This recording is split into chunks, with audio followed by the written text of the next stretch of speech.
Hello friends, आज हम class 10th के चैप्टर 8 की एक्सरसाइज 8.1 का क्वेश्चन नंबर 4 करेंगे इस वीडियो में। क्वेश्चन नंबर 4 है given 15 cot A is equals to 8, find sine A and sec A।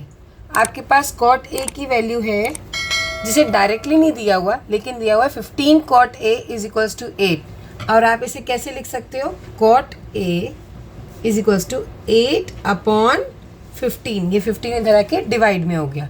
Find sine A and sec A, इन दोनों की वैल्यूज़ आपको निकालनी है। तो सबसे पहले अगर आपको फिगर नहीं दी हुई तो आप फिगर ड्रॉ कर लेंगे, एक राइट ट्राइंगल। अब इसमें हम ए किसको लेंगे? इसको, क्योंकि हम यहाँ पर ये वाला एंगल मान रहे हैं, ये एक्यूट एंगल है जिसकी हमें वैल्यूज़ निकालनी है। तो ये राइट एंगल एट बी हो गया और इसको सी मान लो। अब क्योंकि हमने ये एंगल लिया है तो हमारा बेस क्या होगा? This A B. तो ये ए बी जो है वो हमारा बेस हो गया, और जो 90 डिग्री के साथ लाइन लगती है ये क्या हो गया? हमारी परपेंडिकुलर। तो हमारी परपेंडिकुलर हो गई बी सी, परपेंडिकुलर होगी।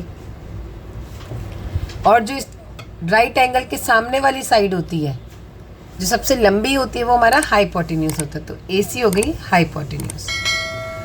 अब कॉट ए की वैल्यू गिवन है। कॉट ए के लिए सबसे पहले तो हम अपना जो हमारा फॉर्मूला है या मंत्र कहेंगे, पंडित बद्री प्रसाद हर हर बोले सोना चांदी तोले। तो सोना चांदी तोले, एस फॉर साइन कॉस 10। और आप चाहें तो इसका अपोजिट भी साथ के साथ लिख दें। साइन का इन्वर्स होता है कॉसेक, यहाँ लिख दिया मैंने।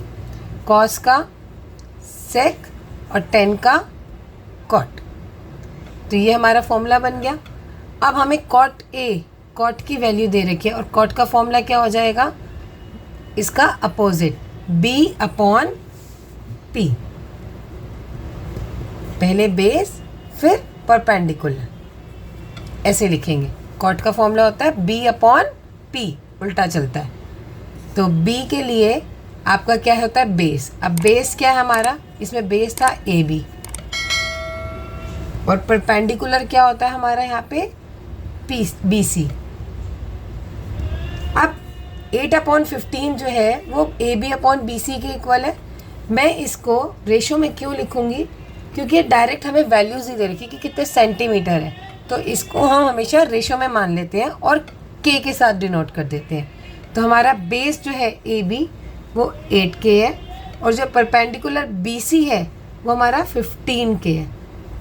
इन क्वेश्चंस में आपको दो वैल्यूज़ दी हुई हैं, और थर्ड जो साइड है उसकी वैल्यू नहीं दी हो तो हम कौन से तरीके से यूज़ करते हैं? हम यूज़ करते हैं पाइथागोरस। तो बाय पाइथागोरस या यूजिंग, यहाँ लिख देंगे पाइथागोरस थ्योरम। आप अपना हाइपोटेन्यूज निकाल लेंगे, जिसे हम ए सी का स्क्वायर कहेंगे। आप यहाँ ए सी लिखो या आप डायरेक्ट फॉर्मूला लिखो, एक ही बात है। हाइपोटेन्यूज का square is equal to base का स्क्वायर प्लस परपेंडिकुलर का स्क्वायर। यहाँ मेरा हाइपोटेन्यूज क्या है? गिवन नहीं है, ऐसे ही रहेगा। बेस मेरा क्या है? 8 के, और परपेंडिकुलर क्या है मेरा? 15 के। इनका स्क्वायर करेंगे। 8 का स्क्वायर होता है 64, 8 का स्क्वायर 64, ये हो जाएगा के स्क्वायर। 15 का होता है 225, और के का स्क्वायर के स्क्वायर। इन दोनों को ऐड करने पर हमारे पास आता है 289 के स्क्वायर। अब ये हाइपोटेन्यूज का स्क्वायर है, तो हाइपोटेन्यूज की वैल्यू निकालने के लिए क्या करेंगे? हम इसका स्क्वायर रूट कर देंगे। 289 के स्क्वायर का स्क्वायर रूट करने पे क्या आएगा? 289 का स्क्वायर रूट करने पे आता है 17, और के स्क्वायर का करने पर आता है के। तो ये तो हमारे पास हाइपोटेन्यूज आ गया। हाइपोटेन्यूज क्या है हमारा? वो है ए सी। तो ए सी की वैल्यू क्या है हमारी? 17 के यहाँ पे रेशो में, इसीलिए हमने के लिखा हुआ है। नेक्स्ट, अब आपको जो वैल्यू निकालनी है हम उसकी बात करते हैं। हमें निकालना है साइन ए। तो साइन ए के लिए हमारा कौन सा फॉर्मूला यूज़ होगा? यही पंडित बद्री प्रसाद। और साइन कैसे निकलता है? पी अपॉन एच से डायरेक्ट, ये ऐसे निकलता है और ये ऐसे निकलेगा। तो साइन है हमारा पी अपॉन एच। पी क्या है? परपेंडिकुलर, और परपेंडिकुलर था हमारा बी सी। एच क्या है? हाइपोटेन्यूज, और हाइपोटेन्यूज क्या है हमारा? ए सी। अब इनकी वैल्यू लिख दो।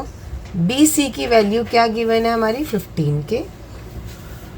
और ए सी की वैल्यू क्या आई 17 की, तो के से क्या कैंसिल, ये आया 15/17। ये थी साइन ए की वैल्यू। अब आपको निकालनी है सेक ए की वैल्यू। तो सेक ए की वैल्यू के लिए क्या करेंगे, सीकेंट ए का फॉर्मूला क्या होता है, ये h/b, उल्टा चलते हैं हमेशा, h/b, कॉस का इन्वर्स होता है ना। सेक ए की हो गई h/b, हाइपोटेन्यूज हमारा क्या है AC, और बेस क्या है हमारा AB। इनकी वैल्यू लिखेंगे।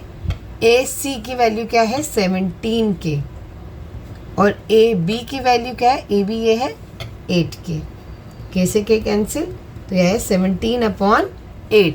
तो इस तरह से हम किसी भी रेशियो की वैल्यू निकाल सकते हैं।